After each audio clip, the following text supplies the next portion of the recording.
ప్రజలు ఎవరికి మద్దతు తెలుపుతా ఉన్నారు ఏంటి అనేది అయితే తెలుసుకుందాం. సో నమస్తే అండి. నమస్తే. ఏం పేరు సార్ మీ పేరు? వేణు అండి.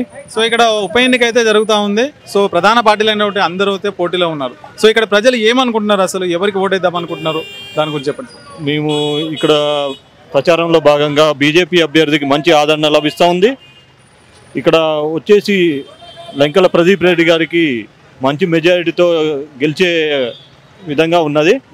ఖచ్చితంగా మేము బస్తీలలోకి వెళ్ళినప్పుడు వారికి ప్రధానమంత్రి యొక్క ఆరోగ్య బీమా యోజన కానీ తదితర అనేక పథకాలు వాళ్ళకి అవగాహన కల్పించడం జరుగుతుంది ప్రచారంలో.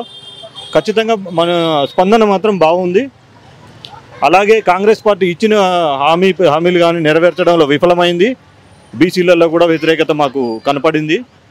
ఈ టీఆర్ఎస్ అంటే పూర్తిగా అంతగా అసలు టీఆర్ఎస్ ప్రస్తావన చేయట్లేరు. అది గతంలోనే మేము దాన్ని పాలన చూసినాం అన్న విధంగా ఉంది. బహుశా పోటీ అనేది కాంగ్రెస్ బీజేపీ మధ్యనే ఉంటుంది.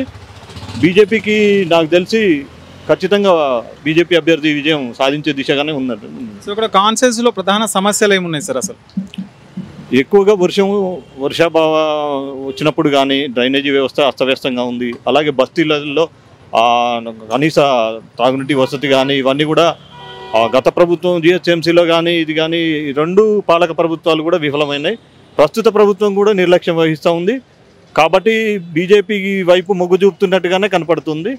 ముఖ్యంగా బస్తీవాసులు మాత్రం ఒకసారి బీజేపీకి అవకాశం ఇచ్చి చూడాలనే భావం మాకు కనపడతా ఉంది. సో గతంలో మాగంటి ఎమ్మెల్యే గోపీనాథ్ గారు ఉన్నారు. సో ఆయన 3 సార్లు అయితే గెలుపొందారు. ఇప్పుడు వాళ్ళ భార్య పోటీలో ఉన్నారు. సో అక్కడ సానుభూతి పరంగా వస్తుందని చెప్పేసి కూడా వాళ్ళు అనుకుంటున్నారు, వాళ్ళ అభిప్రాయం వ్యక్తం చేస్తున్నారు. దానికి ఏమంటారు?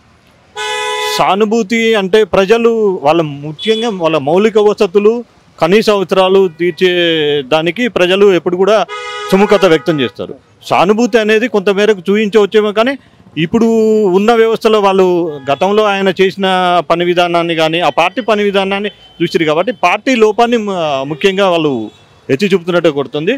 సరే, ఆమె పట్ల సానుభూతి ఒకవేళ వ్యక్తం అయినా కానీ ఆ పార్టీ పాలన పట్ల మాత్రం సుముఖంగా లేరు. మేము వెళ్ళినప్పుడు మాత్రం మాకు అదే కనిపిస్తూ ఉంది. సో ఫైనల్గా ఏమనుకుంటున్నారు సార్ మీరు?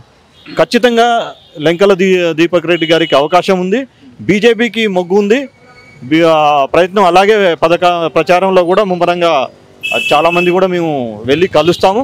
అలాగే ప్రధానమంత్రి కానీ జరిగిన ప్రస్తుతం ఉన్న కాంగ్రెస్ పాలన యొక్క వ్యవస్థ లోపభూయిష్టమైన విధానాలు, ఆ ఇచ్చిన హామీలు నెరవేర్చకపోవడం, ఇవన్నీ కూడా మేము వాళ్ళ ప్రజల దగ్గరికి తీసుకుపోతాం. అలాగే మీడియా నుంచి కూడా మేము మంచి స్పందన లభిస్తుందని చెప్పి మేము ఆశిస్తాం. Thank you sir.